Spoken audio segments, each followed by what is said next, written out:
Hello সবাই, কেমন আছেন? তো চলেন আজকে আমি আপনাদেরকে শেখাবো কিভাবে অয়েল বেসড পাউন্ড কেকটা তৈরি করতে হয়। তো প্রথমেই আমি এখানে 2টা ডিম ভেঙে নিয়েছি। এর মধ্যে আমি হাফ কাপ চিনি দিয়ে দিব। তো চিনিটা আমি একবারে দিব না, অল্প অল্প করে দিব এবং বিট করব।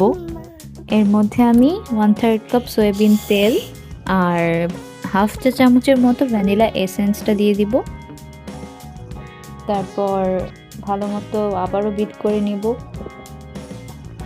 আসলে ভিডিও এডিট করা হয়ে গেলেও ভয়েস ওভার দেওয়ার আলসেমির কারণে ভিডিওটা আপলোড করা হয়নি অনেক দিন। তো আজকে ভিডিওটা ভাবলাম আপলোড দিয়েই দিব। তো এখানে আমি সব কিছু ভালো মতো বিট করে নিচ্ছি যে পর্যন্ত চিনিটা না গলে যাবে। তো মেশানো হয়ে গেলে এখানে আমি ময়দা দিয়ে দিব। আগে একটু ভালো মতো স্প্যাচুলা দিয়ে মিশিয়ে নিচ্ছি, দেখলাম চিনিটা গলেছে নাকি। তো এর মধ্যে আমি 1 কাপের একটু কম ময়দা দিব আর 2 টেবিল চামচের মতো কর্নফ্লাওয়ার দিয়েছি আর 1 চা চামচের সমান বেকিং পাউডার দিয়ে ভালো মতো মিশিয়ে নিব। এই ক্ষেত্রে আস্তে আস্তে মিশানো হবে না, জোরে জোরে মিশালেও প্রবলেম নেই, কারণ এটা স্পঞ্জ কেক না, এটা পাউন্ড কেক।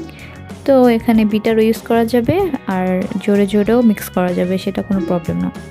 তো এখানে আমি আরেকটু ফ্লেভারের জন্য 3 টেবিল চামচ গুঁড়া দুধ দিয়ে দিয়েছি। এরপর ভালো মতো মিশিয়ে নিব।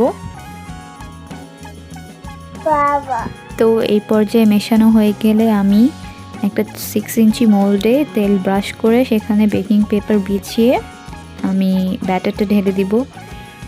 এক্ষেত্রে পাউন্ড কেকের মোল্ডটা ইউজ করলে খুব ভালো হয়, কিন্তু সেই মোল্ডটা আমার কাছে অ্যাভেলেবেল ছিল না, সেজন্য আমি স্পঞ্জ কেকের মোল্ডটাই ইউজ করলাম এখানে। তো এখানে দেখিয়ে দিচ্ছি আমার ব্যাটারটা কতটুকু হয়েছে, 505 বা 4 গ্রাম সামথিং এরকম হয়েছে।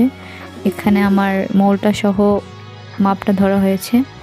তো আমি চুলায় এটাকে 30 থেকে 40 মিনিটের মতো রেখেছিলাম। এর মধ্যে আমার কেকটা তৈরি হয়ে গিয়েছে। তো এই তো কেকের ফাইনাল লুক। এখন এটাকে আমি কেটে দেখাবো কতটা স্পঞ্জ আর কতটা পারফেক্ট হয়েছে। কেকটা খেতেও যেমন স্বাদ ছিল আর দেখতেও খুবই সুন্দর লাগছে, আপনারা দেখতে পাচ্ছেন। তো আপনারা বাসায় ট্রাই করে দেখবেন। আশা করি আমার রেসিপিটা আপনাদেরকে ভালো লাগবে আর আমার চ্যানেলটাকে সাপোর্ট করবেন। তো আজকে এই পর্যন্তই, দেখা হচ্ছে অন্যদিন, মানে আরেকটা ভিডিও নিয়ে আসবো খুব শীঘ্রই। তো এই পর্যন্ত সবাই ভালো থাকবেন, টাটা।